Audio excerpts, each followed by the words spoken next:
Back again, Tony DeAngelo on Connecticut Morning. I am so pleased to be joined by my good friend Lou Sabini. Lou, it's great to have you. Great for you to make the trip. Thank you very much. Nice to see you.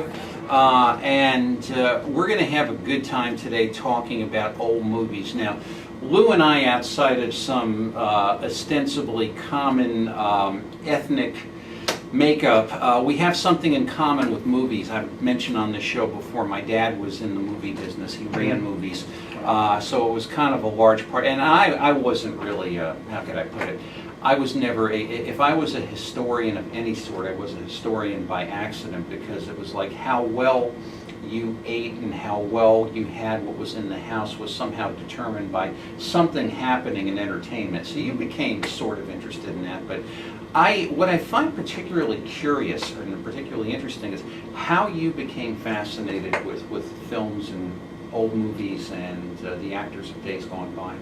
That's so long ago I don't remember. No, I'll tell you. What happened was when I was very young, I'd say 3 or 4,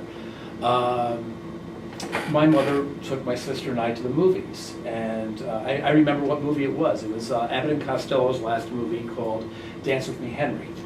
Wow. Okay. And that was the first movie I'd ever seen. I just fell in love with Abbott and Costello, particularly Lou Costello. And, you know, I saw them on TV, and I would grasp on to other comedians like Laurel and Hardy, the Three Stooges, the cartoons of the day, you know, Mickey Mouse, Donald Duck, Bugs Bunny, Popeye. And, you know, it segued into, you know, liking other actors as well. For instance, I remember watching the East Side Kids as a kid with Leo Gorcey and Huntz Hall. And I met Huntz Hall years ago.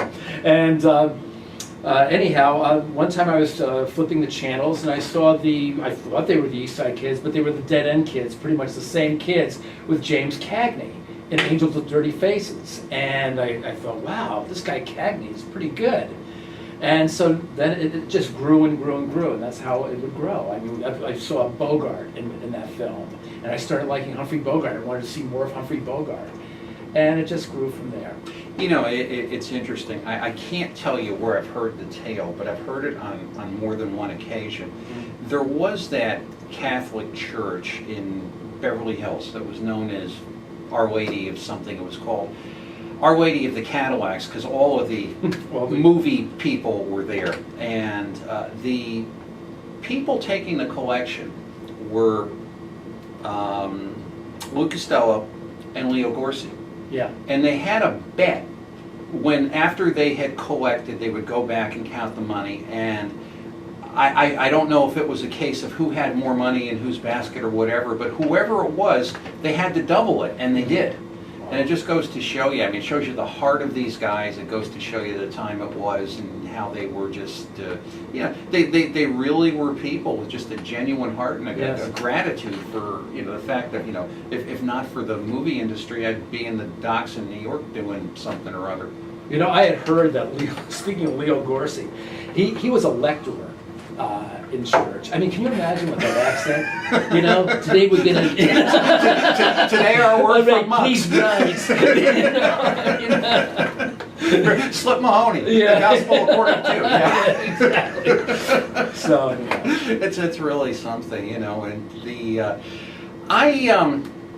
If you talk about the movies now, I guess the first sound picture was Jolson, the jazz singer.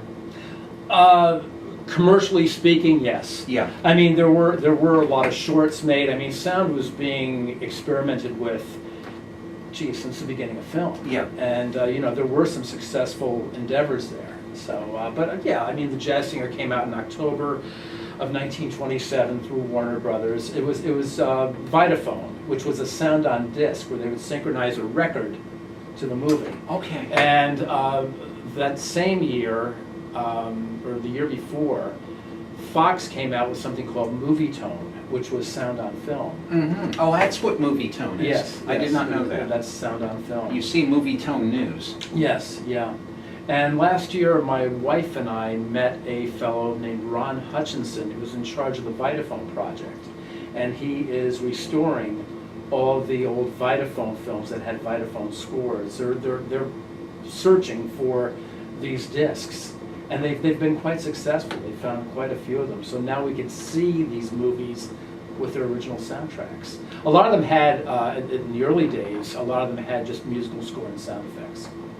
It's really, really something. And the fact I can remember now, we are of I should say a time or a genre or a geographic location where it seemed like Channel 5 in New York had tons and tons and tons of these 1930s. I could remember them as matinees, coming in from school and like Blue Steel playing Mr. Fortune and doing the count and the amount with the tuxedo. And there were movies from the 30s. My father would walk out and say, "Oh yeah, I ran that. That was, whatever the case may be."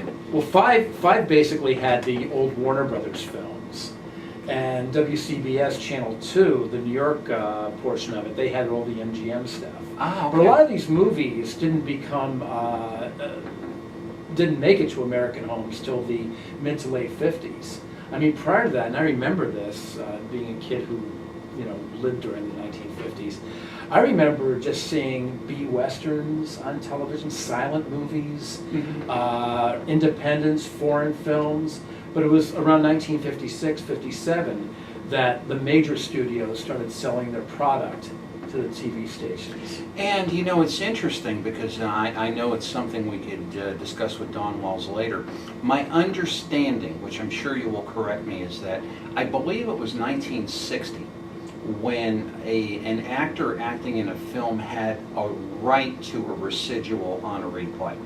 And because the whole concept when these things were made is there's never going to be any aftermarket for them. Right. They're done. They're in the cans. If they survive, great. If not, great. Yeah. And then you had this whole thing with television where they're coming out again and they're being seen. Like the Three Stooges. I mean, how many times did we watch the Three Stooges? They were paid then, and that was that. That's as far as it goes. Mo Howard always used to say that they would make their money on personal appearances because Harry Cohen was paying them the same from 1934 when they started with Columbia right up to 1958 when they finished their short subject series with Columbia. And after that they went into feature-length films with Columbia and they made more money. Yes. Obviously they cut a new contract with Columbia. It's really something, and these great performances. You think of like Gone with the Wind, or Goodbye, Mr. Chips, or something, and you were paid. Ta-ta. They did well. I mean, I think the actors. I mean, after all, the producers do own the rights to these films. I mean, people have always complained, well, I never got any residuals, but I mean, who put up the money? Yeah. So I think it does rightfully belong to the producers. It's really it's an interesting thing, and when you look at least I find when I watch movies from the 1930s, what amazes me is how good they are, and what fine quality they are, and how intricate they are, and how well the sets and like the Busby Berkeley musicals. It's like with today's technology, you couldn't duplicate that, and it's just it floors me. Well, I mean that's something that was so great about the studio system. You could take RKO for instance, the Astaire Rogers musicals. You had Van Ness Poglace who would do the sets on those. I mean, everybody had their own niche at each studio. You had the makeup artists. Mel Burns was the makeup artist at RKO. And you had various. I mean, these people were all masters at their craft.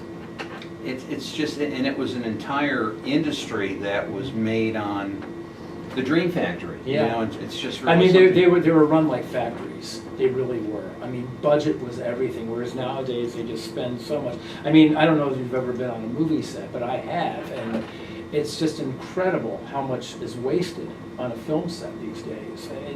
I just can't get over it. Yeah, and it amazes me where they get the money, because it just seems that they're spending so much. And I guess it's like horse racing. If you win big, and if you don't, well, get another nag. Yeah. It's really something. Definitely. Anyway, you've brought a number of pictures here, and I think this is really a case of every picture tells a story, and I'm sure we'll have a lot of stories. If you'd like to call Lou or I at any time, our number is 860-288-4638. If you'd like to chat with Lou or chat with me, or give your thoughts and anything. Oh, wait a minute, that's my home phone. It's okay, you can get them there too. So we have a picture up, and I guess this is picture 084, and I'll tell you what I think I'm seeing here, and this looks like a couple of people in a Jeep in military garb with some palm trees in the back, and tell us what's happening here. It's exactly what's happening. Okay, this is a long story about this because I would say back in July of last year, I received an email from Dan Burke, who was on your program last week. Yes. From the Stanford Good Historical Society. friend of the show. Yeah. And Dan sent me this picture, and he sent me another picture, and he asked me, Lou, can you identify these two photographs? And I said, well, sure. I mean, one is, I don't know who the guy is on the left, but the man on the right, obviously, is actor Robert Montgomery.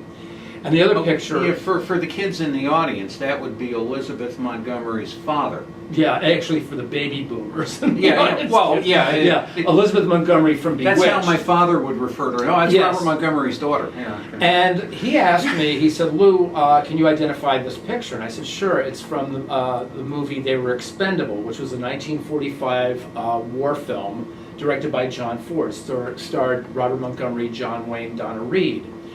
And I asked him, I said, where did you get this picture? He said, well, the man sitting next to Montgomery in that photograph took the photograph. And his name is Nick Scuddy. And Nick is still with us. He's a Stanford native, professional photographer, Legendary photographer. Wonderful man. He's 87 years old, in terrific health. I mean, the guy looks like a movie star even today. But he... I asked Dan, I said, gee, you know, I would love to interview Nick and perhaps send an article. I've extended an invitation here. Yeah, he's great. You should have him on. But anyhow, I went to interview him. My wife Sue came along with me, and she had her notebook, and I had a little questionnaire. And I sat down, and I said, so Nick, tell me about your day on the set of They Were Expendable. He said, well, Lou, I was there the whole 30 days of the location shoot down in Miami. I was working for the photographic department with the Naval Lab. You know, this was during March of 1945. And I said, you were there 30 days? I said, well, where were you situated? He said, well, I was sitting right behind Mr. Ford. Wait a minute, you were sitting, you know, right behind Mr. Ford, and you only took a couple of pictures? Oh no, Lou, I took 138 photographs. And would you like to see them? Sure. So now he brings over a stack of photographs like this, and all production shots. And every photograph he had a story about John Wayne. He met John Wayne, Robert Montgomery, Ward Bond. I mean, even people like Cameron Mitchell. He must have been a very young actor at that and time. He lived in Stanford at that time, believe it or not, Interesting. down in Woodside Village. So I turned to Nick and I said, Nick, I think we have a book here on the making. I don't know of anybody who has been able to chronicle the filming of an old movie like this. And so what I've been doing right now, I've been working on this book. It's pretty much finished. We have captioned every single one of these photographs. I wrote the introduction. I wrote a mini biography on Nick. I also wrote a complete overview, full cast and credits of the film, the history behind the making of the movie. Mm-hmm. So the book is essentially finished, and I have sent out book proposals to about 15 different publishers, hoping to get an answer. I understand it takes about 4 to 6 weeks to get an answer, but anybody out there who wants to publish this book, I'm here. But anyhow, that's picture number one, and that's Nick sitting next to Robert Montgomery. What happened during that picture, Nick was walking with a buddy of his from the photographic lab, and he was carrying his camera, and he asked Bob Montgomery, Mr. Montgomery, can I take your photograph? He said, sure. And he was having his lunch. He would venture off from the rest of the crew and cast and eat by himself. And he asked Nick, hey, you want to join me? So Nick's buddy took that particular photograph. I see. Now, what I'm curious about is, did Nick mention anything, which I'm sure he may have, with respect to John Wayne, working with John? And oh, yeah. Apparently what happened with John Wayne, the first day of shooting, and we have this picture in the collection as well, he walked over to John Wayne. John Wayne wasn't wearing a shirt. And he said, "Excuse me, Mr. Wayne, can I take your picture?" And he says, "Sure, if you'll give me a cigarette." And Wayne is holding the cigarette in the photograph. And later on that day, they were having lunch, Ward Bond and John Wayne. And Nick was with his buddy, and he said, "Mr. Bond, can I take your photograph?" And he said, "Can't you see you're reading? Go on, get out of here." And John Wayne said, "Whoa, Ward, listen, sure, son, go ahead, take my picture." And John Wayne turned around to the camera, and he's sitting there smoking a cigarette. He's posing, and Ward Bond is sitting like this, and he's got his arms up. He didn't want his picture taken. But the following day, Nick happened to be walking around. Bond was without a shirt. He had sunglasses on, and he walked over to Nick, and he said, "You want to take my picture now?" And it's a picture of Bond. He's got his one hand on Nick's Scuddy, and he's flexing his muscle, holding his gun in. The picture is hysterical, and that's also part of this collection. I mean, they're just wonderful, wonderful pictures. It's really something, and the fact that you've got Nick and you've got the archive, and you effectively have a, for lack of a better term, and no pun intended, a live wire back into the past. Yes. Because so much of what's happened in the past we've lost because we don't have the people. Yeah, I mean, today with movies, you can see them on DVD, and they'll have audio commentary, they will have extras like outtakes, they will have people talking about it. There's none of that today because with the old movies, because all these people are gone. Yeah. So we have to rely on people like Nick to tell us what this. happened. And the stories are just fascinating. I mean, they were all such wonderful people. He said Bob Montgomery and John Wayne were just wonderful, and everybody really was. I mean, Ward Bond at the beginning, he was cranky. He had broken his foot prior to the filming of this film, so he was walking around with a crutch and his foot in a cast. So, it was Miami, Florida. It was hot as anything. Yeah, bugs. And, so he was a little cranky a few days. What a sequence. Anyway, Yeah. we're going to move to our next picture here, which I guess is... This is the other picture that Dan Burke had sent me, and the man lying down is director John Ford, and that's Bob Montgomery on the left. The fellow in the center is Jack Holt, who was a big star in the silent era and the early talkies at Columbia. And there's John Wayne there, standing all 6'4.5" of John Wayne. And I've spoken with Dan Ford, John Ford's grandson. I sent him these pictures, and I've also been speaking with Ethan Wayne and Aissa Wayne, who are John Wayne's kids, two of his children, and they were interested in this project, so they're going to be helping me out. It's and it just really shows you. I mean, the fact of. They're putting this movie together. Obviously, this is during wartime, and it's just, it's just really something. You look back in there, and it's such great photography. You think it would have happened yesterday, notwithstanding the fact that it's black and white.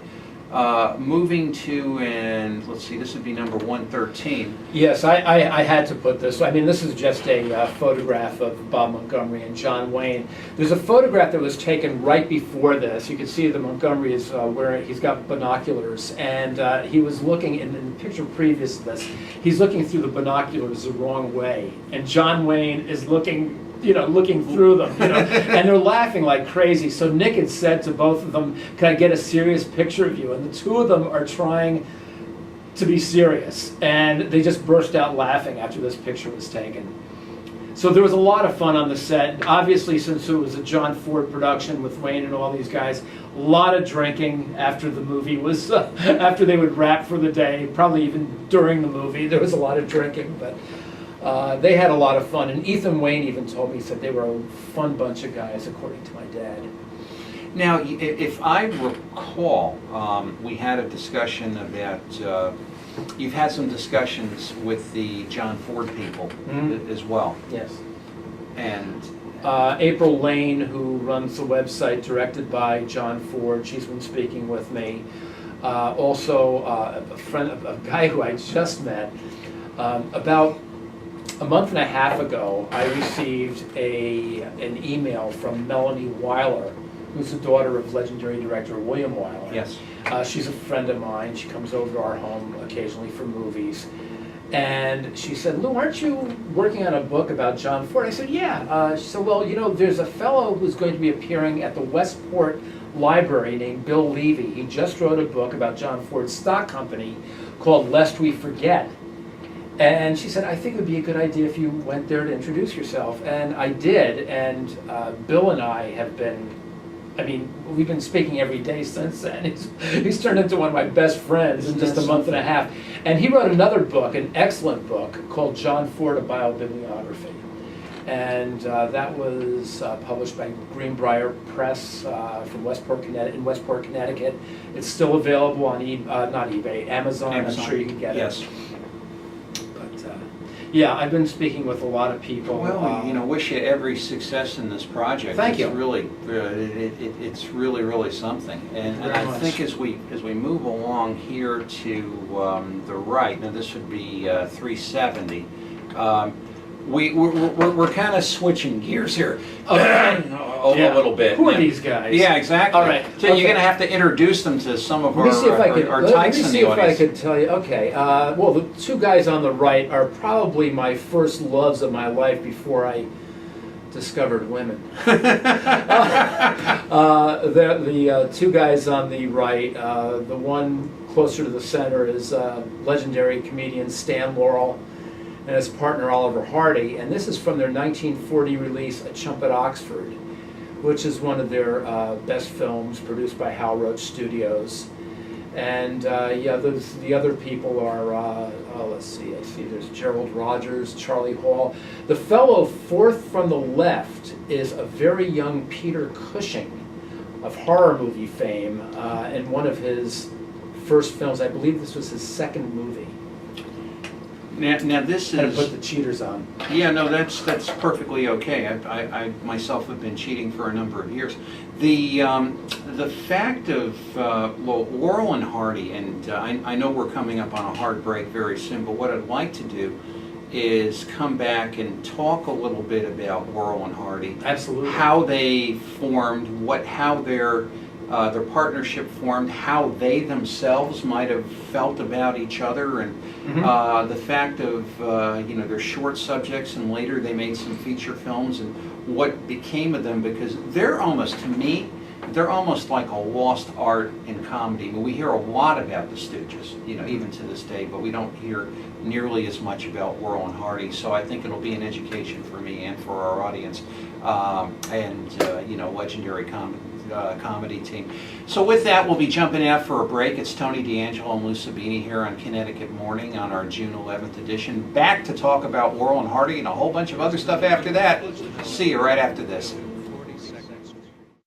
Hi, I'm Catherine. As a real estate agent, Febreze Fabric Refresher is an essential component of my toolkit. I use it pretty well every time I list a house. Well, when a house smells good, it gives a very positive impression on home buyers. I also use it in my house because our couches were smelling more like dog than anything else.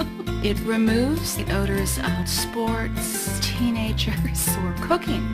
I would not want to face a week without Febreze Fabric Refresher. Boy, we're having a good time. Shame we couldn't let you in on the break. It's Tony DeAngelo and Lou Sabini back here in Connecticut Morning.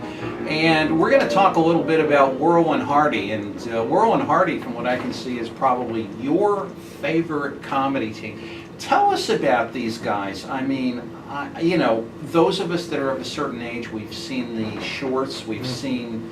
if you grew up in New York, you might have been familiar with Chuck McCann putting on the shorts. Chuck McCann. Chuck McCann was a hero of mine. He still is. And Chuck was probably instrumental in getting these two guys back in the public eye. Because according to Chuck, and I was talking to him a few days ago, they were used primarily as filler for baseball rainout. They'd show their two real shorts till the rain ended, and then they just cut. And Chuck McCann one time said, you know what, I'd like to put these guys on, a half-hour TV show. And he was showing their shorts. But, as a matter of fact, that induced me to write to Stan Laurel as a kid. I had read that he lived in Santa Monica, California, at the Oceana Apartment Hotel, 849 Ocean Avenue. I'll never forget So that. he's right out there in the pier. Yes, exactly. I'm the audience! And so anyhow, I wrote to him, and lo and behold, I received a letter back from him. And I have a number of letters that he wrote to me. And Christmas week of 1964, I asked my father, I said, Dad, can I call Stan Laurel? He said, okay. And that was my Christmas present that year. So I got to speak with Stan Laurel. And I'll never forget that, because when I called, his wife Ida had answered, who I later met in 1975, the year I got married. My wife and I went to visit her at her apartment. She was still living in the same place. I saw Stan Laurel's Academy Award. I mean, it was just incredible going into his apartment. But I talked to Stan on the telephone. She got him, and when I first heard his voice, it sounded very raspy. It didn't sound like the guy I had known in the movies. And I was thinking, I was a young kid. Gee, is this really Stan Laurel? And he cleared his throat, and then I heard the hello, So yeah, he was just a lovely, lovely person. And I started collecting their movies when I was 12 in 16 millimeter. And I've got pretty much every movie they ever made, with the exception of a couple which do not exist. Two of their films don't exist, Hats Off from 1927. And their only color feature from 1930 called The Rogue Song. Now, how did these guys meet? How did this pairing, and again, I'm being redundant here, or ostensibly redundant, this very odd pairing come about? This is the original Odd Couple. Yeah, absolutely. Well, I mean, Stan Laurel had worked in the English music halls in England. He was born in Ulverston, England on June 16th, 1890. Came to this country in 1910 with Fred Carno, who had a music hall troupe of comedians. Charlie Chaplin was the star. Stan Laurel was Chaplin's understudy. And Laurel broke into movies in 1917. His first film was a film released through Universal called Nuts in May. He made over 70 short subjects. And then he found himself at the Hal Roach Studios. Oliver Hardy, on the other hand, was born in Harlem, Georgia on January 18th, same day as Cary Grant, different year, 1892. Mm-hmm. And Oliver Hardy was in countless movies, close to 300 films before he teamed with Stan Laurel, usually playing comic villains. Yes, he did a lot. Hal Roach told me that he thought that Oliver Hardy was one of the finest actors he had ever worked with. Isn't that something? So anyhow, they found themselves both at the Hal Roach Studios. Stan was working in the capacity as a director and gag writer. And Oliver Hardy was playing comic villains in films with Charlie Chase and Clyde Cook and many of the other comedians, Glenn Tryon. And there was a time when Hardy was supposed to be in a movie. He was supposed to play a comic butler. But he and his wife went on a camping trip, and Hardy was making a leg of lamb, and some of the grease burnt his arm, scalded his arm, and he couldn't make the movie. So in a haste, Hal Roach decided to get somebody else to fill in for Hardy, and that was Stan Laurel. So lo and behold, right after that, they put them in a movie together. The movie was called Duck Soup in 1927. Leo McCarey, who later became a big director, he decided to put them together. He saw that they had this great chemistry. And after Duck Soup, they became a legendary comedy team. They started off in silence, and even though their talkies are tremendous, and they made some really great talkies, I think their silence are just among the best ever made. There isn't a dud in that whole collection of silent movies from 1927 to 1929. What type of, we hear the stories for example, we've all heard the stories of I Love Lucy, where Vivian Vance and William Frawley did not get along at all. My father would tell me when I was very young, he was on a stage play many, many years ago. There was an old actor, Walter Pidgeon. Sure. And there was a very young, unknown, kind of floundering comedian by the name of Jackie Gleason. And Walter Pidgeon was merciless to him. You're fat, you have no talent, you can't act, what are you doing here? On and on and on. said all that to say this. How did these guys get along? Were they friends? They got along. They got along very well. According to Stan Laurel, they really didn't socialize that much at this time. It was after they left Hal Roach that they started really socializing a lot, and they remained best of friends until Oliver Hardy's death in 1957. I mean, Hardy, there was a time, I mean, Hardy's best friends who he used to pal around with, he used to pal around with a lot of the old character actors of the day, like Charles Coburn was one of his best friends, Guy Kibbe, Douglas Dumbrill, and he always had a yen to be a character actor. And he got his chance a few times. He made a movie without Stan in 1939 called Zenobia. The reason why Hardy did this film solo was because there was a contract dispute between Stan and Hal Roach. And later on, John Wayne asked Hardy if he would be in a movie with him called The Fighting Kentuckian in 1949. But after he had done those two films, or after, he would always go back to Stan Laurel, and they stayed a comedy team until he passed away in '57. Now, were they involved at all in war bond sales? Oh yes. Yeah. Yeah, absolutely. They did a lot for the government. They did a lot entertaining the troops. The Hollywood Victory Caravan. I mean, there's a great book out there called Laurel and Hardy: The U.S. Tours by A.J. Marriott, and that is covered completely, and there's some great pictures. I mean, they went on tour with people like John Garfield and Chico Marx and Cary Grant. I mean, many of the big stars of the day. It's, I mean, my favorite Laurel and Hardy short, I think it was it The Music Box with the piano? Yes, I mean, that won an Academy Award. As a matter of fact, that was the first year of the Academy Award, the category Best Short Subject. And so that is the first film to ever win an Academy Award for Best Short Subject. That was in 1932. And if I'm not mistaken, that house is still out there with that big long stairwell? Well, the stairwell is still up there. The stairway is still there. Yeah, and there's a plaque in front of the place saying that this is where Laurel and Hardy filmed The Music Box. It's really something. See The Music Box if you can. I won't spoil it for you. But now, thank you for the background on Laurel and Hardy. We're going to move down our list here, and we have a very, very handsome man and a very lovely lady. And a little background, if you will, please, here. It's not fair that people could look that great, huh? Isn't it something? You know what I mean? just a classic. I think we should just hold on man. that picture. Okay, that's Tyrone Power and his wife at the time, Annabella. And Tyrone Power, believe it or not, started in movies in 1932. His first film was a William Wyler movie called Tom Brown of Culver, which is a little-known film made by Universal. Now, was his father, sorry to interrupt, was his father not a noted actor as well? Yes, he was. As a matter of fact, he came from several generations of actors, and his father was Tyrone Power Sr., and I guess probably his most famous movie is in the first John Wayne starring vehicle from 1930, The Big Trail, which I saw back in 1971 while I was attending School of Visual Arts. I saw it up at Yale. William K. Everson was up there showing the film, and Bill Everson was a very good friend of mine. And I used to follow him around.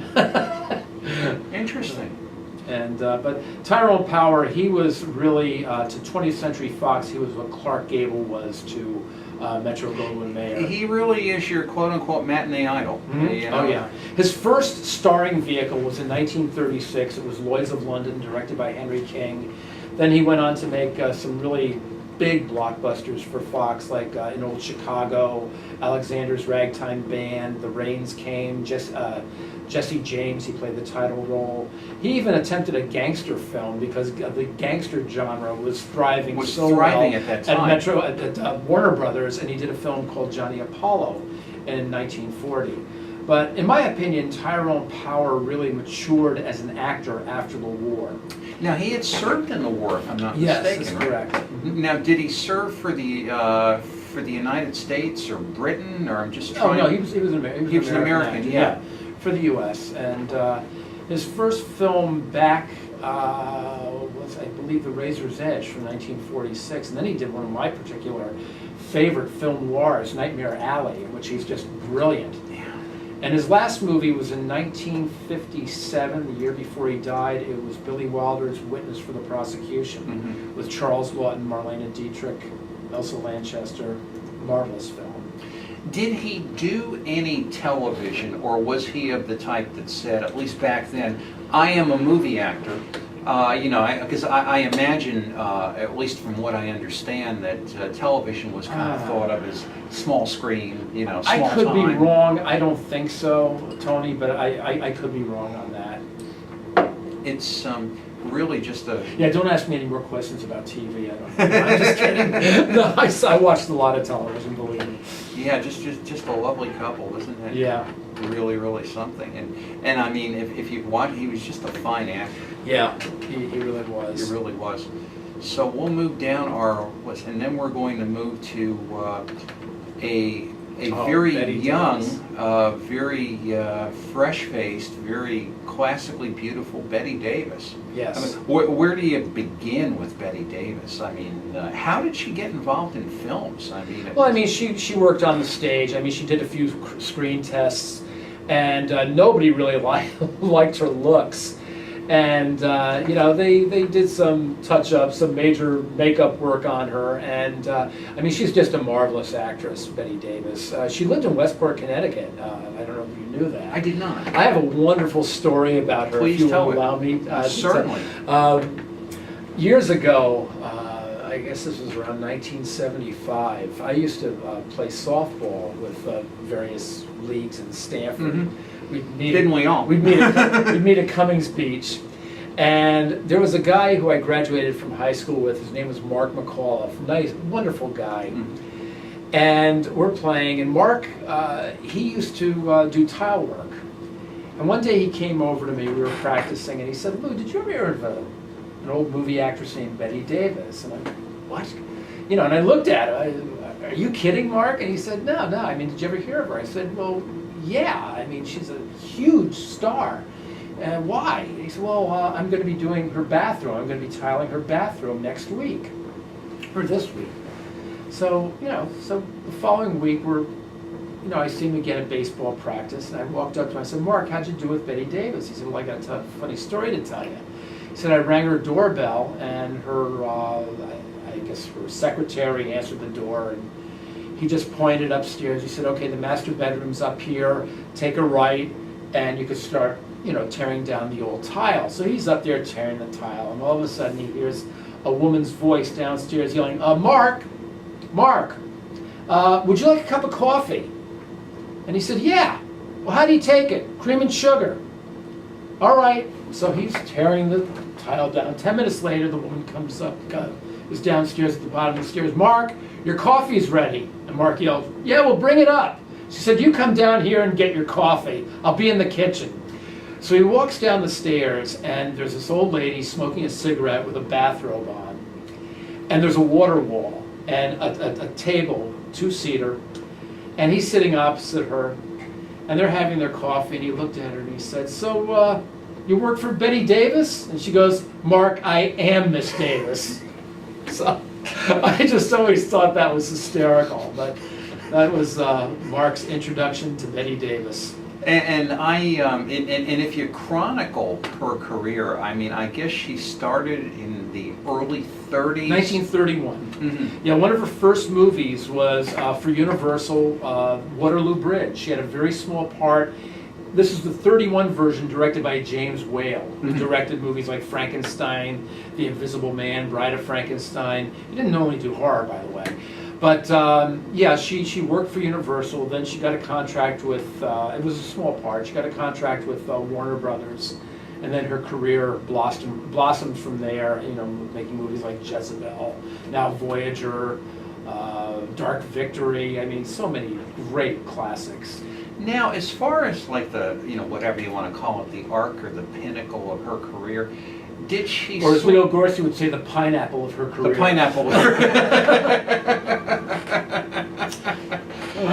she, I guess maybe, I'm going to say like early 50s, she kind of fell out of favor, or did she have much of a career after that? Sure. No, she had quite the career. I mean, obviously she was taking on more character roles. Yeah. But that happens, unfortunately, to a lot of actresses. It's funny, it doesn't happen to men that much. No, you it know? doesn't, because I can remember her in Pocketful of Miracles with Yes. a very young Anne Margaret. Yeah, I mean, an playing Apple ingenue Annie. Anne Margaret. Yeah, That was Apple Frank Annie. Capra's last movie. Yeah. Yeah, I mean, it's funny because when you think of Cary Grant, for instance, I mean, in his 60s, he was still playing leading man roles. But you never see that with a woman. That's so sad. It really is you know? very, very sad. And I do remember her doing some television miniseries as time went on. Yes. And she, now was she a college lady? Did she come out of college? And I don't think so. I don't recall. Yeah, I guess I don't know much of her background. I think she was born here in the Northeast. Mhm. I forget where. It's that is just such a terrific picture, and it's a classically beautiful actress, and left us with a great legacy. And we honestly, and this would be a good thing to start with, because I'm sure we're going to have a lot to say about this gentleman, especially after a break, which will be coming in a few minutes. And it was funny, before we started, the first thought I had was, to those of you who may not know who this gentleman is, it's Bing Crosby, and just a multifaceted character in every way you can possibly think of it. I was thinking of the Going My Way movies, where he played Father O'Malley, who at one time was an infielder for the St. Louis Browns and had given it up to go to the priesthood and do whatever he was, I guess it was Going My Way and the Bells of St. Mary's. And Both directed by Leo McCarey. thank you very much. All Catholic. And the amazing thing is, now this is a man, we'll start with his early background. I mean, State of Washington, Gonzaga University, and he made his way to Hollywood, I guess, in the early 30s as like a band singer. Yes. With Paul Whiteman. And so, I mean, his first movies, let me think. I think his first movie was Whoopi. I'm sorry, not Whoopi. King of Jazz from 1933. It's a Universal film. It's filmed in the old two-strip Technicolor. But, he was in a lot of movies before he became a star. He would do specialty numbers. He was in Sylvia Sidney's first starring film, Confessions of a Co-Ed, from 1931. Now, you're talking very obscure films here, but, well, that's a very obscure film. His first starring vehicle was The Big Broadcast from 1932. And, he became such a huge star. Now, and that's a good question, and this is, it's probably chicken egg, but why was he, he obviously was an extremely, extremely great singer. Arguably there could have been better. I don't know about that. I think he's one of the best. Yeah, and he was the role model for so many. Yes. And I guess the public just caught on to him, and they thought he was Certainly. And he gave this kind of very decent, albeit family, albeit Catholic, albeit dad, albeit whatever. I remember going to parochial school. The nuns used to think he was, the cat's meow. Yeah, he was the cat's meow. Spencer Tracy, all of them. There have been a lot of horrible things written about poor Bing. I met years ago a lovely gentleman named Jerry Schatz, and Jerry's stage name was Jerry Tucker. He was a child star, was in the Our Gang comedies for a spell. Those of you who are familiar with Our Gang, he played the rich kid with the fire engine. he excelled in playing bratty kids. He was in Captain January with Shirley Temple, but he made countless movies, Jerry Tucker did, or Jerry Schatz did. And he had made a movie with Bing Crosby, and it was at Paramount. And he said to me that Bing Crosby was one of the nicest men he had ever met, probably the nicest man. He bought him a football, and he would they'd go out and throw the football around. Bing taught Jerry how to throw a football. Isn't that something? And you hear stories by his oldest kids, and from what I understand, and I'm not really defending Bing, but there are two sides to every story. You know, there's gray areas everywhere. I mean, life isn't black and white. And from what I understand, Bing was never home because he was such a huge star. He was an icon. Sure. Never home, and his kids were running rampant. The mother was no disciplinarian. So he would come home whenever, and he would just, you know, rule the roost and really crack the whip on these kids, hoping that, you know, they would behave. Stay in place. Yeah, and that's the story I've gotten about Bing. But, you know, obviously his kids from his first marriage, I don't know, they all fell apart with alcohol and drugs. And I remember Gary. Gary had Yes. kind of a minor acting career. Mhm. He had done some television, you know, like for Jack Webb and things like that. I think he tried singing and didn't really. I guess out of those 4 boys, does one survive to this day? I don't think so. I think they're all gone. They're all I deceased. know the kids from his second marriage are still with us, and they all just speak so highly. They of love him. him. Yeah, Yeah. yeah. So you know, you really don't know. I mean, it was I guess when he got older, times were different. You know, he could stay home and help raise his family, whereas prior to that, when his career was just beginning, he couldn't do that.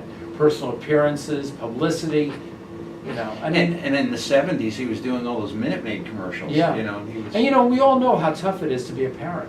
yeah, for You sure. know, it is. It's not an Especially when easy you have task. that burden of fame. Yes. Anyway, more to follow on Bing Crosby. We're heading out for a hard break at 11. It's Tony DeAngelo, Lou Sabini. We've got plenty more for you and a lot more pictures and stories and anecdotes about movie people gone by and guests that are still here. So glad you're still here too. We'll see you in a little bit. Thanks.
Back again, Tony DeAngelo and Lou Sabini here on Connecticut Morning. We had a great first hour, and we've got Lou here for this entire hour. Remember, you can call us if you would like, 860-288-4638, if you'd like to chat with Lou or chat with me or tell us some of your recollections about some of these old fine movie actors and some of the great movies and subjects that we're speaking of. We're back to Bing Crosby, and one of the things that, you know, at least for me, when I think of Crosby, I think of Bob Hope. When I think of Bob Hope, I think of, you know, what was known as the road pictures, and, you know, with Dorothy Lamour, who was in a number of them. And how did these guys meet each other? Was that kind of a? It was really. I mean, they seem very similar, but yet they seem quite different. I think they met on radio, if Ah. I'm not mistaken. You know, I mean, and apparently they really hit it off. Bob Hope and Bing Crosby, and I just love whenever Bob Hope's solo films. I would love sometimes where Bing would make a cameo, like The Princess and the Pirate is a riot, and through the film, Bob Hope is trying to get Virginia Mayo, the leading lady, and at the ending of the movie, after Bob Hope gets rid of all the pirates and Victor McLachlan plays the you know, like a Captain Hook type. He turns around and he sees Virginia Mayo kissing a young sailor, and it turns out it's Bing Crosby. I mean, he comes out of nowhere, and Bob Hope makes some sort of quip to the audience, like, you know, look at this, I've been fighting my heart out throughout this whole for the past 90 minutes, and he goes in some bit player and gets the girl at the end. You know, Now, it's really, I mean, when I think of Bob Hope, now, several times I was fortunate, or blessed to go to Palm Springs. This was with my first late wife, Jean. And we're pulling, the taxi cab is taking us into the airport, and there is this huge, I'm talking huge structure on the top of a bluff. And the cab driver says, "Do you know what that is?" And we said, "No, honestly, we don't." He said, "Well, that's Bob Hope's house." Wow. And okay. apparently, I guess what had happened is he probably was among that first group of Hollywood people to, like, for lack of a better term, populate the desert. And I guess what he did is he built a little airstrip near the house so he could get to wherever he needed to get to. And that became the Palm Springs National Airport. And he, you know, I mean, the business deals I think these guys were in was really legendary from what I understand. Yeah. It was, they each had interest. I guess Crosby had a piece of the Pirates and Hope the Indians as minority owners. And I guess it was a couple of years back, in sort of like I had this discussion on the sports show about, with a memorabilia collector about whatever happened to the ball that Bobby Thompson hit. Nobody seems to know in 1951. And there's a million stories, and a lot of people claim they have it, but it's never been authenticated.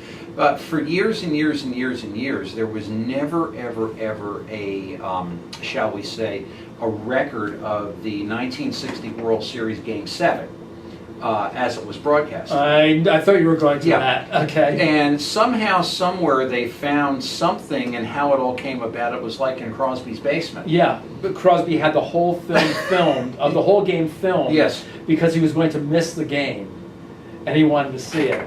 That's incredible. And my 16 millimeter. Can you Yeah. imagine what that cost? And I just pictured Crosby like maybe sitting in his, after it was all over, from what I understand, it was like, if you look at the statistics of that series, the Yankees were out-hit like incredibly. Yeah. And it was the whole thing of why didn't Whitey Ford start the 7th game, and that's how Casey Stengel ended up getting fired and all of that. But you could just see Bing Crosby sitting in his basement, you know, with a scotch and a brandy and a pipe, just shaking his head, saying, "Well, how did this all come about?" Yeah, You know, yeah. it's just it's really, really something. And it's the pairing they had for years and years and years was just strictly out of this world. And Yeah. really was something. And Bing, I guess, there is a tape which circulates around Christmas time where he's actually singing with David Bowie. And I guess for that Really? one, yeah. And they're doing, I believe it's The Little Drummer Boy. And from what I understand, for that brief time they were there, they had a great mutual respect for one another. I mean, Bowie probably grew up listening to him, and Bing was impressed with the young quality artist that Bowie was. Yeah, it's really something. So we will go ahead and move on to our next slide. And here's a gentleman we love talking about. Oh, this is someone I just love. Okay, this is probably my favorite. Yeah. His name was, his real name was Archibald Leach, and he was born January 18th, 1904. Later became Cary Grant. Where was he born? Bristol, England. He was a Brit. Mm-hmm. And how and when did he come over here? He came over here, he worked in the music halls, and I believe he came over here in the late 20s, maybe 1928. And he was if memory serves me, I think he was a stilt walker. That's what I heard. Yeah. He was a stilt walker Yeah. at Coney Island. And his first film was a short that they did in New York, and I'm trying to think of the title of that short. His first feature for Paramount was a movie called This Is the Night. It was a comedy, romantic comedy, and it starred Charlie Ruggles and Lily DeMita, who later married Errol Flynn. And Cary Grant was teamed with Thelma Todd, who was a comedian at the time, who was teamed with Zazu Pitts during that time period. But Cary Grant probably went on to become another movie icon, in my opinion. He had a difficulty trying to find the Cary Grant persona when he was under contract to Paramount. He was usually playing second fiddle to many of the big stars like Marlena Dietrich, Mae West, Sylvia Sidney, movies like I'm No Angel, She Done 'Em Wrong, Blonde Venus, 30 Day Princess. many forgettable roles. And in 1936, when his contract ended at Paramount, he did something that was unthinkable. He became a free agent, kind of like the baseball players. And he decided to freelance and see what he could get. And it was producer Hal Roach who gave Cary Grant probably the best role of his life thus far, playing George Kirby in the 1937 classic screwball comedy Topper, which was directed by Norman MacLeod. And Cary Grant was George Kirby, Constance Bennett was Marion, and Cosmo Topper, was played by Roland Young.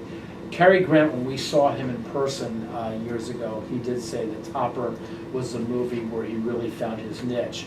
And after that, he was a master of screwball comedy, the master of the double take, the reaction. He would take it big. Movies like The Awful Truth, Bringing Up Baby. Later he did movies like The Philadelphia Story, My Favorite Wife, Once Upon a Honeymoon. I mean, he was the favorite of many directors, Alfred Hitchcock, George Stevens, Leo McCarey. These people just loved him. He was very easy to work with. Well, I'll tell you my favorite Cary Grant movie, if anyone cares, is Mr. Blandings Builds His Dream House. Myrna Loy. And with Myrna Loy and Melvin Douglas. And the amazing thing about that movie is, and I've watched this with my wife Kathy, is that you really get the dynamic between men and women, city and suburbs, the house versus career, the pressures, the this, the that, the logistics, especially the scene where he and Melvin Douglas are locked in the room and they can't get out. Yeah. And she's walking around with the architect and she's picking out colors and isn't this great? And he's pounding with it. I want to get out of here. And it's just it's so classic, and he just so stays in character throughout that whole thing. Plus he's struggling with this terrible business problem, as we often do, and he has to have the slogan for Wham Luncheon Meat. And finally his maid gives it to him, and everything suddenly falls into place, and life is wonderful, and he's ready to kill himself. And it's so classic.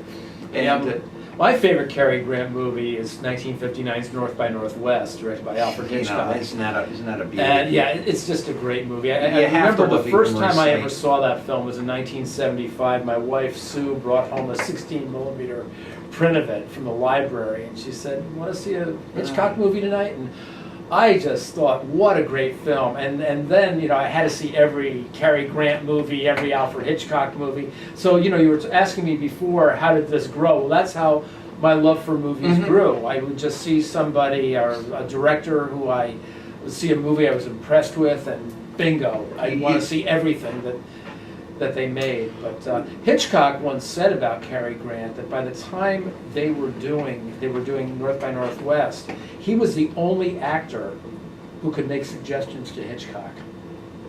That's something, because Alfred Hitchcock would not take suggestions from anybody. But Cary Grant really knew his style. I mean, he probably could have been a great director. It's a shame that Cary Grant, he was nominated for an Academy Award for 2 films, Penny Serenade in 1941 and None But the Lonely Heart in 1944, but he never won an Academy Award. Personally, I think his best role came near the end of his career in 1964 in Father Goose, where he played a totally different character. Because people always said, Cary Grant always plays Cary Grant. And here he was playing somebody totally different. Not a romantic lead, it was a character role.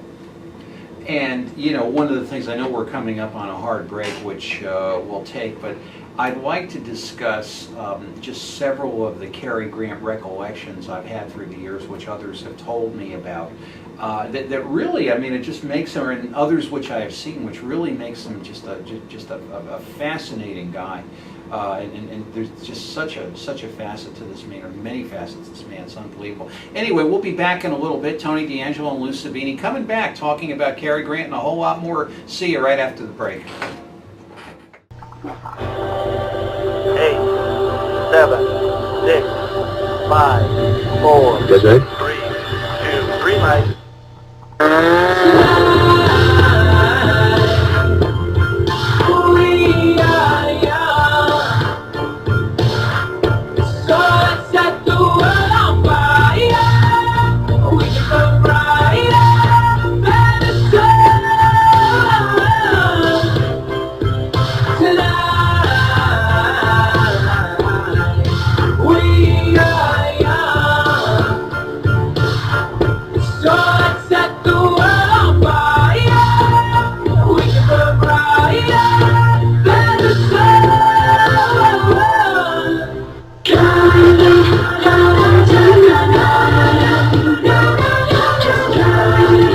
Chevy Sonic, from your first time to the time of your life.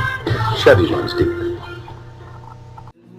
Back again, Tony DeAngelo, Lou Sabini here in Connecticut Morning. On the break, Lou was asking us about the Kit Kat clock on the wall, which many of you Yeah, have stop seen. looking over my shoulder, will you? And Lou said, is that Felix the Cat? I said, well, it's modeled after Felix the Cat. You can look it up on Wikipedia.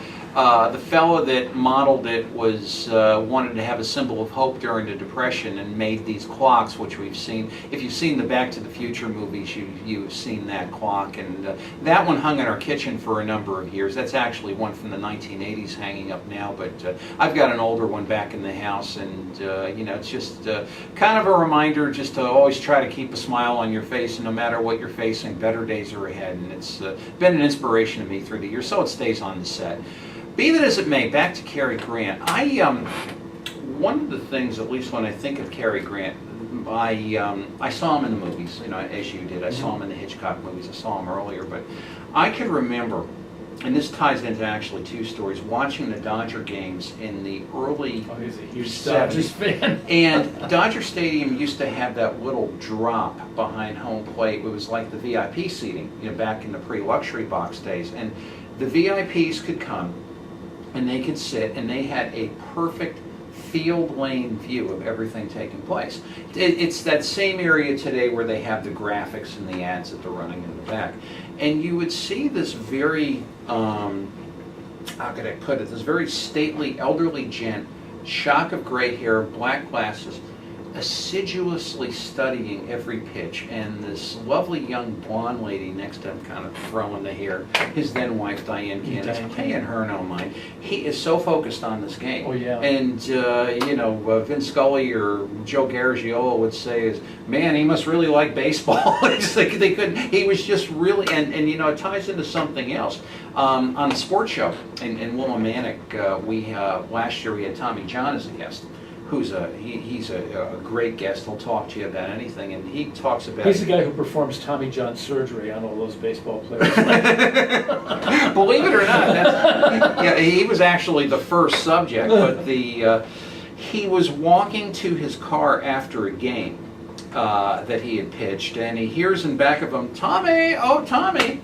And it's Cary Grant running up, wants to say hello and talk. And he said for 30 minutes they sat, they leaned on the car, they talked about politics, government, parenting, baseball, you name it. Yeah. And Cary, he had this great conversation with Cary Grant. I got a story for you. Years ago, my wife and I, we visited Hal Roach, producer Hal Roach, in 1979.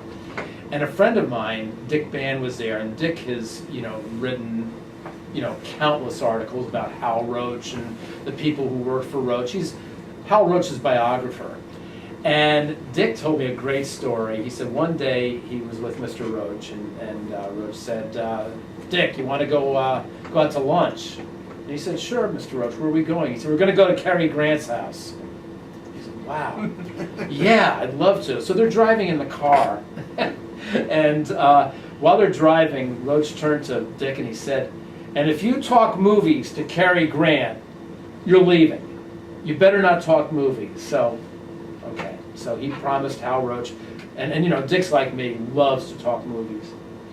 So they're sitting there, and Roach is sitting opposite Barbara, Cary Grant's last wife, and Cary Grant's sitting next to her, and Dick Band's sitting there, and Barbara and Roach are talking about going to the farmer's market, and shopping, and food, and restaurants. And Cary Grant and Dick are just sitting there. And all of a sudden, Cary Grant chimes up and he says, so Dick, do you like baseball? And Dick is a diehard Dodgers fan. Yeah, well, who's your team? The Dodgers. And he said, Lou, all we did, we talked baseball for the rest of the afternoon. And he just, you know, lit up. Cary Grant lit up because they were speaking baseball. And you know, a funny scene is that if you've ever seen that movie, I don't know the exact title of it, but it's the movie that was made for Elvis Presley's comeback when he was going to start doing live shows again. He was very nervous. He made about the late 1970s. And the amazing thing when you watch that movie is, and this is the thing, and I've heard this from more than one person, Michael Dante, who's a friend, who's been a friend to this show and a guest, is just, you weren't going to meet a finer gentleman than Elvis Presley. And he had those southern manners, and he's meeting with the backup singers who were 3 black women, and he's so polite, and they're gushing. They couldn't believe they were with him. And he's like, oh, this will be fine, just have to go easy with me. And he does this great performance in Las Vegas, and then at the end he's meeting everyone, and then Cary Grant walks up to him, tuxedo, gray hair, very stately, and he's like, great show, and he just shakes his hand and says, oh, how you doing, man? It was just fantastic. It was just so, it just really was something. There's so many wonderful stories about Cary Grant. I've never heard I've always heard wonderful things about him, that he was truly a gentleman. Everybody loved working with him. I've never heard anybody say anything negative. Yeah, nothing. Just really, really sweet. But anyway, we're going to move to another well-dressed gentleman. And when I see this picture, and this is Errol Flynn, I can remember being in the Philadelphia Institute years ago, and the professor mentioned him and said he had a famous quote in taxation. And he said, I never let my net income interfere with my gross habits. So anyway, he was a character. What about Errol? Well, I mean, he was born in Australia, and he started making movies in the mid-30s. One of his first films was probably the first version of Mutiny on the Bounty. It was called In the Wake of the Bounty, released in 1933. It was an Australian film, and he came to Hollywood. Was signed up by Warner Brothers. He was doing bit parts in movies. His first starring vehicle was in the 1935 Michael Curtiz directed classic Captain Blood, which was initially intended for Robert Donat. But Donat had just left America to go back to England. He hated Hollywood politics, and he hated working in Hollywood. He made one movie in Hollywood called Count of Monte Cristo in 1934, and he couldn't wait to get back to England. So they got Errol Flynn. Warner Brothers gambled on Flynn, and he ran away with the role. And of course, he was, one of my absolute favorite swashbucklers, one of my absolute favorite movies of all time is 1938's The Adventures of Robin Hood. Those of you who have never seen it, it's such a classic. Watch it. The Technicolor, everything is just perfect. That wonderful score by Eric Wolfgang Korngold, beautiful Olivia de Havilland, and Basil Rathbone, Claude Rains, just great. The film it's just chemistry. Now, when you think of Errol, and obviously this is a guy that was known for lack of outside of being an extremely fine actor. Let's get that established. He was a guy that kind of liked the party life, I guess. Oh yeah, absolutely.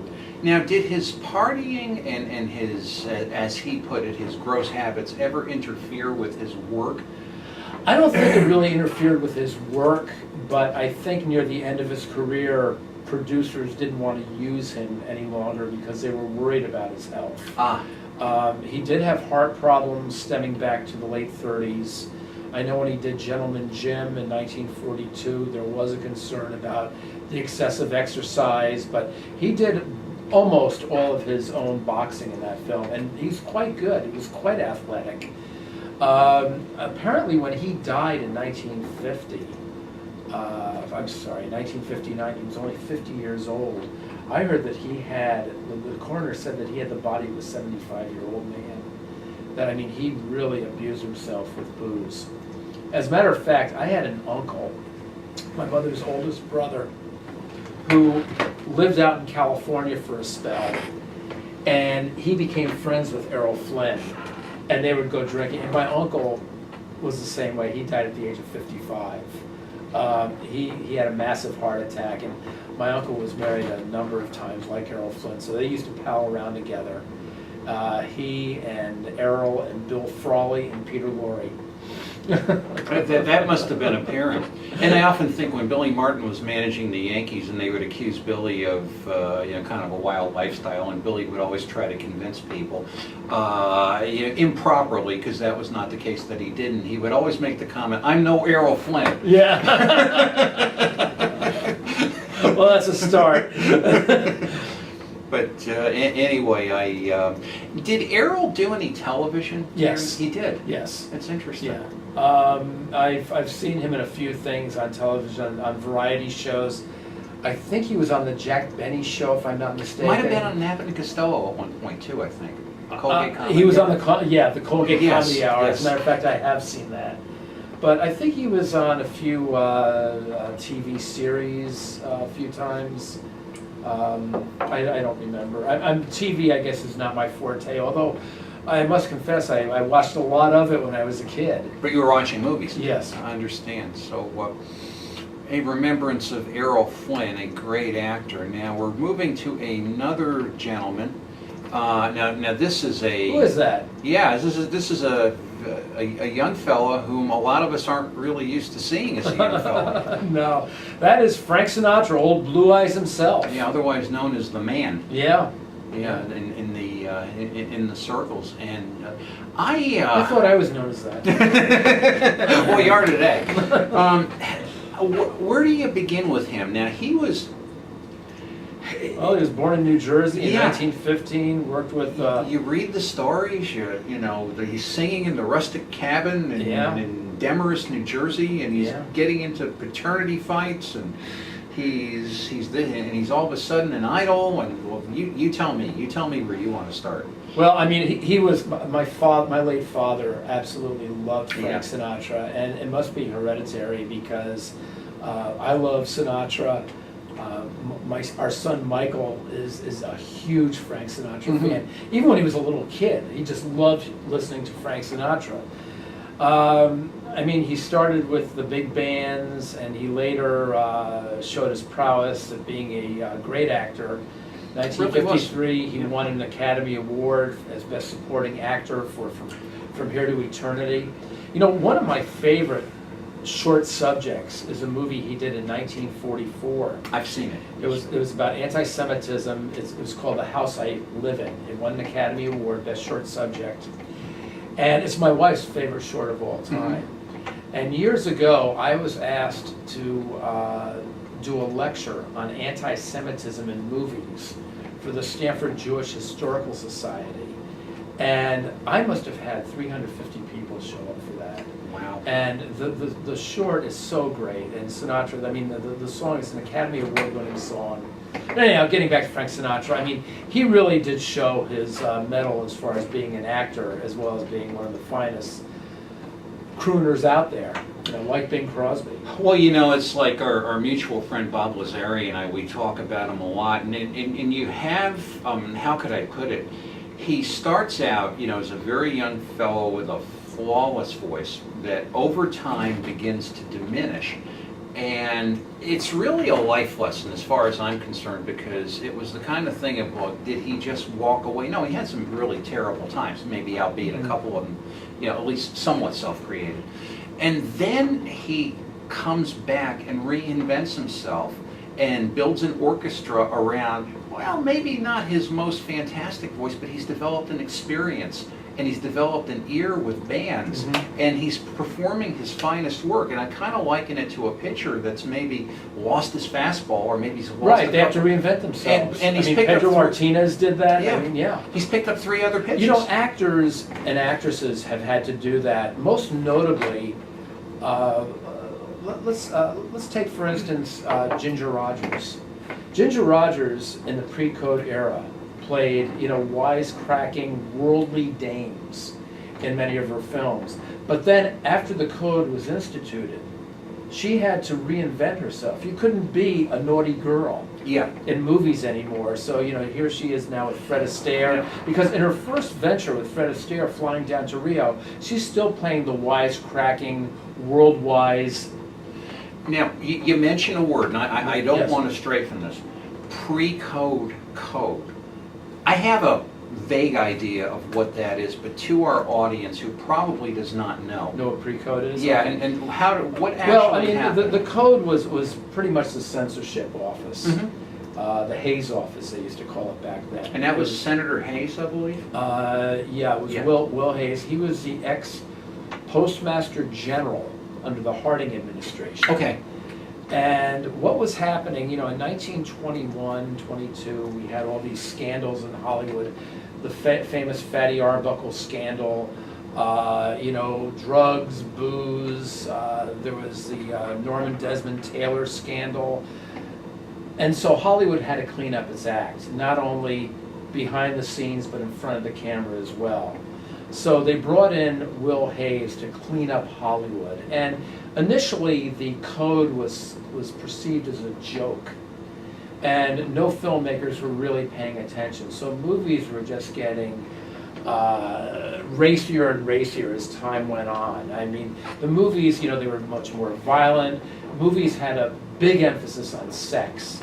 In movies like Babyface, Convention City, The Story of Temple Drake, I'm No Angel, many others. And the Catholic Church was really opposed to this type of film fare.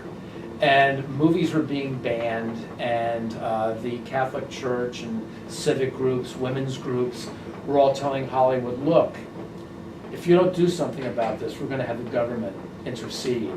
And Hollywood, rather than having the government intercede, they had their own self-imposed set of rules, and that was the Hayes Office. This came along July 1st of 1934. The first movie under the code was a John Ford film called The World Moves On, 1934. Little known film, little known fact. For sure. So anyhow, so movies, you couldn't have fallen women anymore. I mean, the pre-code era had probably the best roles ever for women. I mean, these were years when people like Barbara Stanwyck, Greta Garbo, Claudette Colbert, these women, Norma Shearer, their films just flourished. I mean, these were the best roles. And then after that, actresses had to reinvent themselves. They kind of had to run with the brakes on. They couldn't play fallen women anymore. Mm-hmm. But it was interesting. I mean, you know what? There was a good thing about the code was that writers became more creative. They were still making movies with adult subjects, movies like William Wyler's Dodsworth from 1936, a film that deals with divorce, which was a no-no after the code was instituted. So, I mean, and, just to leave Frank Sinatra here for a moment, this is a man who just had so many permutations throughout his entire, my thought is my father watching the scene in From Here to Eternity with he and Borgnine and the whole thing of, you talk about anti-Semitism or anti-ethnicism where Fatso Judson is yelling at him, I'll do what I want, you wop.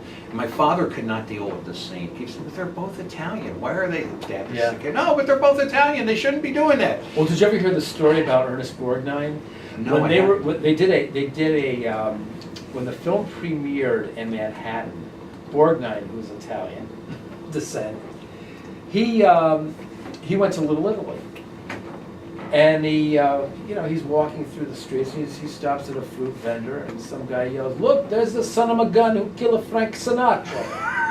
And all these Italians came around, they're clamoring around, they're screaming and yelling at him, and he's going, whoa, wait a minute, it was only a movie, and hey, look, I'm Italian too. And I love that story. Boy, it's really, and you had to love Ernest Borgnine. Believe it or not, one of my favorite Borgnine roles was really a minor role where he plays the general in The Dirty Dozen, which is one of my all-time favorite movies, because I don't know where you get those kind of nuts and put them in a movie. It's fantastic. But what we'll do is we have such great slides here. We're going to move them along. Now here's another. Oh, you know what? I also want to just mention one thing. These photographs of these stars come from a personal collection from a friend of mine. It's her private collection. Her name is Merm Salko. She lives in Stamford, Connecticut. She's been a student of mine. Thank you, Merm. For years and years and years. And she told me years ago, Lou, do what you want with the pictures. I'm trying to incorporate these into a book somehow. There's about 150 of them. So this is just a sampling of them. I mean, these are all candid, never before seen by anybody. And they're just incredible. When she brought these into my class, I was, oh my gosh, look at this. Here's Fred Astaire. And then there he is, Fred Astaire. Here he is. This is a guy apparently that Can't sing, can't act, but he can dance a little. Huh? Yes, yes. That was a talent scout for Metro-Goldwyn-Mayer said that his first film was for Metro. It was a 1933 film called Dancing Lady. And can you tell me, Tony, who his first dancing partner was? I know it probably wasn't Ginger. I cannot. It was Joan Crawford. Right. Yeah, the movie starred Clark Gable and Joan Crawford, and it was his first film, and also Nelson Eddy was in it. Would you believe it or not? The Three Stooges were even in this film. I mean, talk about, you know, Robert Benchley was in it. It's an interesting mishmash, but it's an interesting film. I mean, it's not up to the quality of the Busby Berkeley musicals that Warner's was making, or later that same year what RKO was making with Fred and Ginger, which are just among my favorite musicals Now ever he made. was such a classy gent. I could remember him Ian Cary hosting. Grant. Yeah, he and Cary Grant. I can remember him hosting the Hollywood Palace on Mm-hmm. WABC in the 60s. And he was just, I mean, he just had this presence and just this command. Yes. And he'd go out, he'd hoof a little bit. You know, maybe he couldn't do what he did, but it was kind of like watching DiMaggio play center field in an old-timers game. You were just Yeah. in awe of the fact of seeing this man. Yeah. You know, and it's really something. And what more can you say about Fred Astaire? But Yeah. we'll move it down over here to our next slide. Oh, I know who that is, baby. Clark Gable, and the woman in the background, that's his then wife, Carol Lombard. And this is probably a year before she died in the tragic plane crash. Now she was selling war bonds. War Bonds, yes. Yeah. It was in 1942, and she had just finished making her last movie, To Be or Not to Be, for Ernst Lubitsch with Jack Benny. And she had never gotten to see that film, and the film was a big hit. It's considered a classic today. But Clark Gable, he came to Hollywood as an extra in the mid-20s in silent movies like The Big Parade, The Plastic Age, and many other silent films. 1930, he was in a William Boyd Western called A Painted Desert. And then he worked at MGM, and he became a huge star in 1932 when he was cast opposite Jean Harlow in Victor Fleming's Red Dust. Victor Fleming, as we all know, directed two low-budget films in 1939, The Wizard of Oz and Gone with the Wind. Yeah, a mere bag of shells. Yeah, exactly. And now Gable was, at least if I recall, his last picture was with Marilyn Monroe. The Misfits. The Misfits. Released in 1961. It was released posthumously. Gable died in 1960. But he was nominated, he won Best Actor in 1934 for It Happened One Night, directed by Frank Capra. Incidentally, that movie was, up until 1976, the only movie that won the top 5 Oscars: Best Picture, Best Director, Frank Capra, Wow. Best Actor, Best Actress, and Best Screenplay. And that feat was not equaled until 1976 for One Flew Over the Cuckoo's Nest. And Gable was nominated 2 more times for Best Actor, in 1935 for Mutiny on the Bounty, where he excelled. I think that's his best performance. He excels as Fletcher Christian. And I'll tell you why, because a lot of people say, oh, it's Gone with the Wind. Well, Gone with the Wind is a role, to me, that's tailor-made for Gable. In Mutiny on the Bounty, he's playing a character totally different.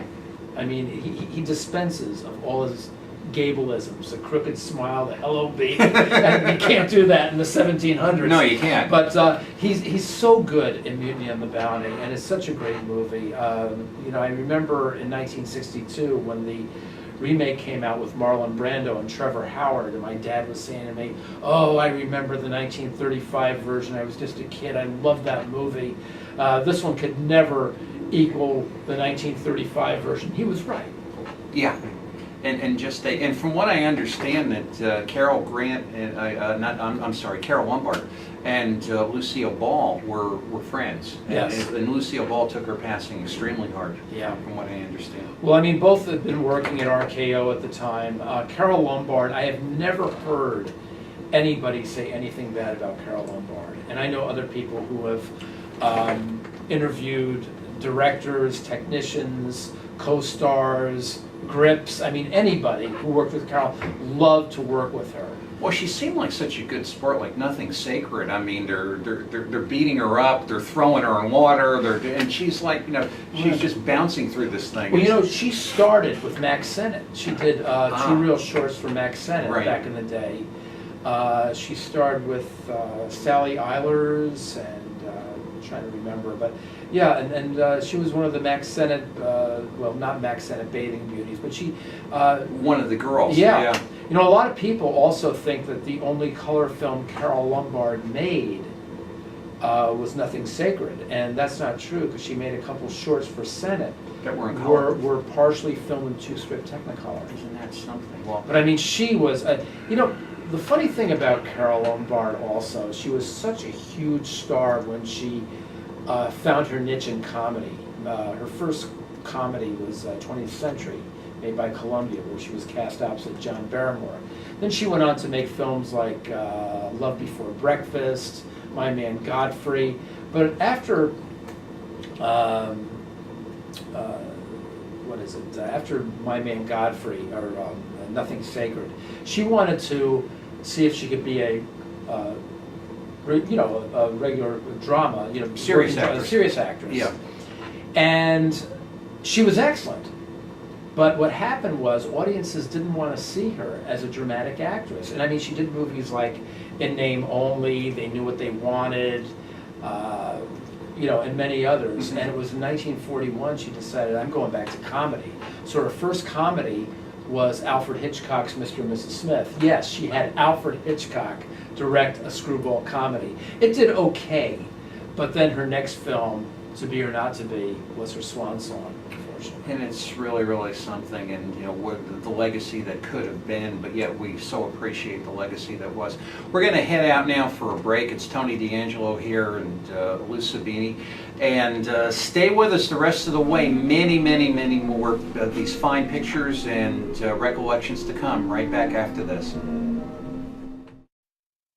I'm not sure what it is. I guess I'll be okay. I'm calling the studio, Matthew. You're not shooting today. No. People are depending on me. Movies bring so much joy. Stop. It's done. Just get some rest. Diva. He bought it. How can I handle work on a day like today? One of the worst performances of my career, and he never doubted it for a second. Hi, can I get my CRV brought up, please? I've got a lot to do today. Roderick. You have excellent taste in automobiles. Life is packed with things you have to do. But sometimes you gotta live a little. Calm yourself, woman. Matthew, you poor thing. You sound awful.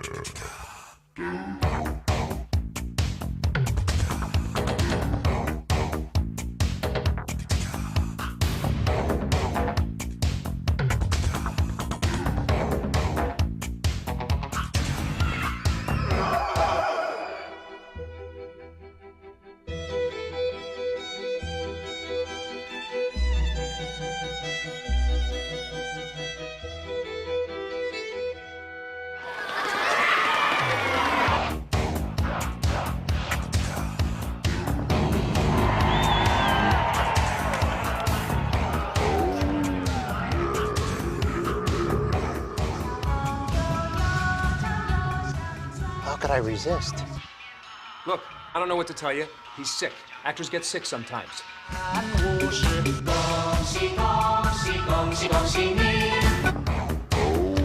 Thanks. Have a good night. Said it before and I'll say it again. Life moves pretty fast. If you don't stop and look around once in a while, you'd miss it. Get going in the all-new CR-V from Honda.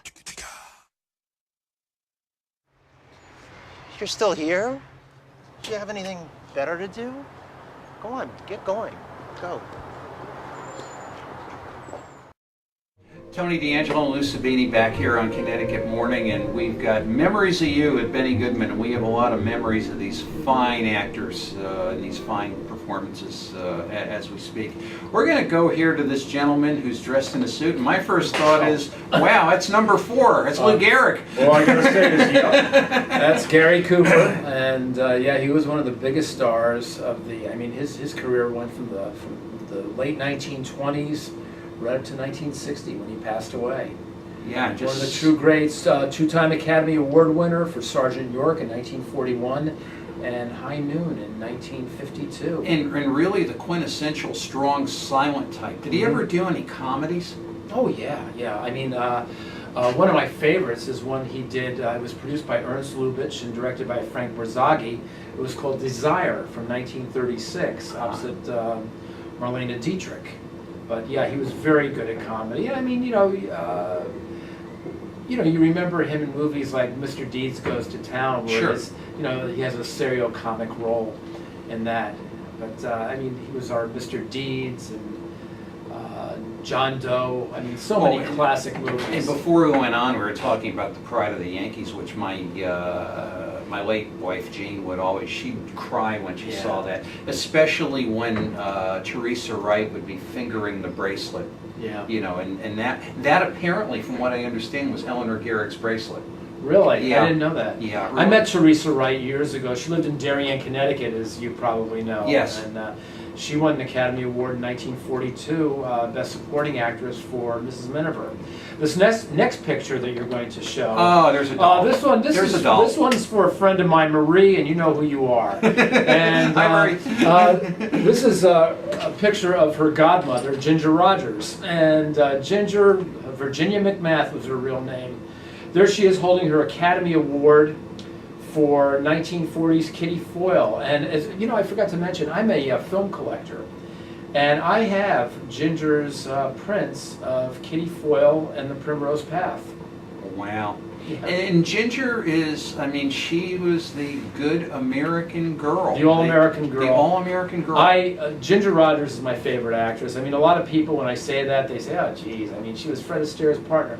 No, not just Fred Astaire's partner. I mean, yeah, she could dance, and very well, too. But, I mean, she was probably, in my opinion, the most versatile actress I've ever seen. She did comedy, she did drama. Maybe she shouldn't have won it for Kitty Foyle, but definitely I think she should have won it for the Primrose Path, which was that same year. Well, I'll tell you, I mean, I could remember like when I was in high school and Ginger was making television appearances, and those of us in New York know who Joe Franklin is, and it's almost like, did you watch Joe Franklin? Yes, I watched Joe Franklin. And one time he had on, and Joe would just have this, you think it's nuts here, there it was much worse. He would just have these random guests from all over, and he'd try to get them talking about things that were common to him, and he was very good at it. Yeah. He had on Joe Louis, the heavyweight, and he had on Ginger Rogers. And it was like he was trying to get them to converse, and it was like, and then Ginger was saying, oh, Joe, I watched you fight, you're really a great athlete. And then, Joe and his man, well, Joe, what'd you think of Ginger? It's like, man, she could dance. She could dance better than Billy Conn. I couldn't have caught up with her. And she was blushing. It was great. But, God bless her. We love her. And she is a sweetheart. Yeah, really, really, for sure. Moving along to another well-dressed gentleman. This is our all-American. Lived in Greenwich one time, from what I understand. Yes. As a matter of fact, I saw him at Playland when I was a kid. Oh, my Lord. Yeah, he was at Playland. I'm a wild mouse. At Rye Beach, going into the fun house with his 2 kids. I mean, I was really little. And my dad put me up on his shoulder and he goes, look, there's Henry Fonda. And I'm like, who's Henry Fonda? But Henry Fonda, again, one of the greats. I mean, who can forget him as Tom Joad in John Ford's 1940 classic, The Grapes of Wrath, which is a movie he should have won an Oscar for. He was amazing. He was amazing. Unfortunately, his good friend Jimmy Stewart, Stewart won it that same year for the Philadelphia Story, which was a consolation prize, because Stewart should have won it the previous year for Mr. Smith Goes to Washington. But yeah, I mean, Fonda, 12 Angry Men, My Darling Clementine, Mr. Roberts, so many great movies. Yeah. Jesse James, Young Mr. Lincoln, Drums Along the Mohawk. Geez, why all these John Ford films? Yeah, just a classic gentleman, and one that were Another classic. Yeah, this this is next guy is, somewhat of an older picture there. I guess that's at his house? No, that is in the parking lot of NBC. He's going in to do a radio broadcast. You'll notice that he's not wearing a toupee there. Yeah, That's Humphrey Bogart, born Humphrey DeForest Bogart on Christmas Day, 1899. And after working in movies for about 10 years, he finally landed a role as Mad Dog Roy Earl in Raoul Walsh directed film High Sierra, written by John Huston.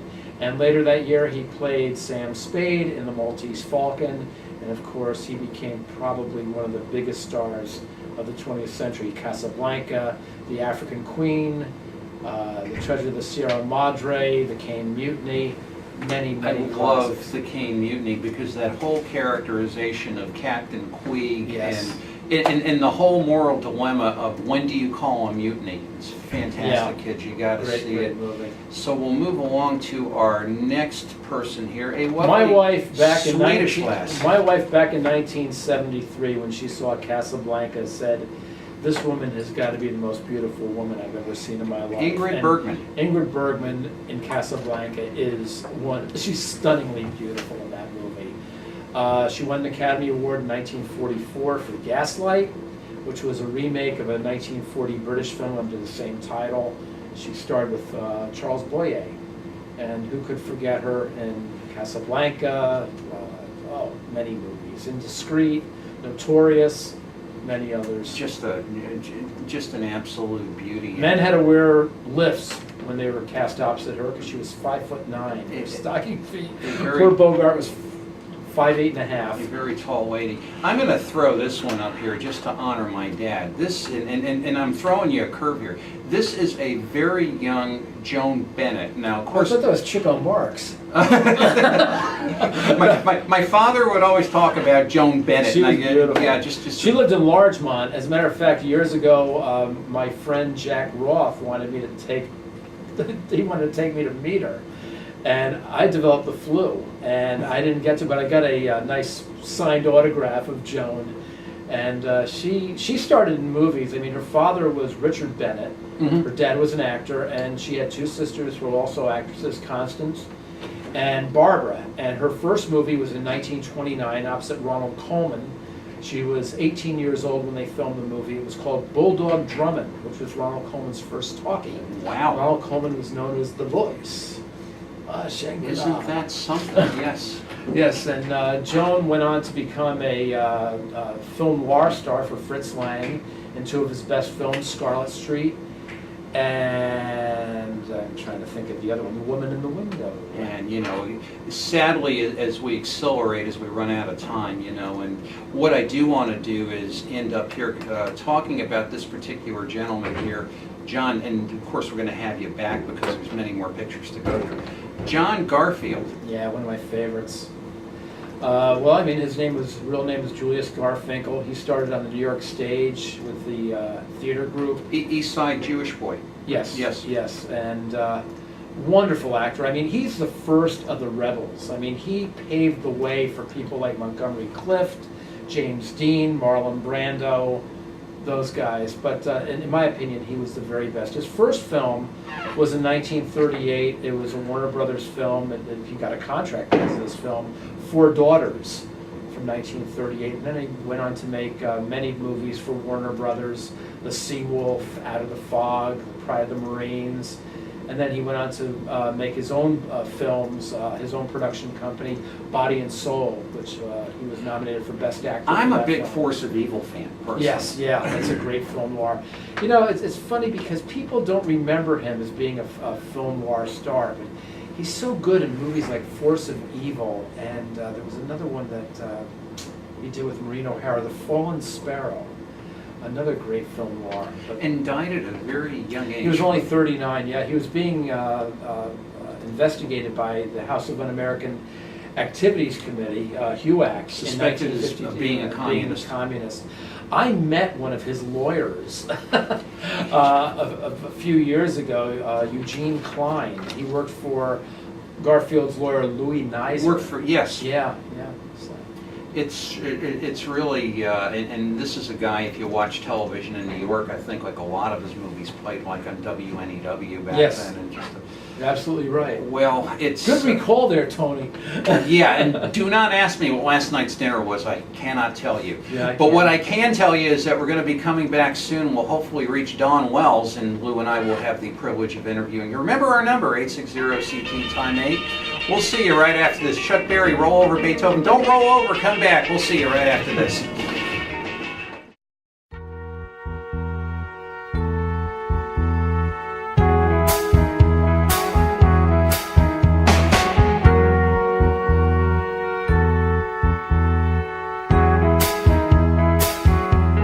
You're just too good to be true.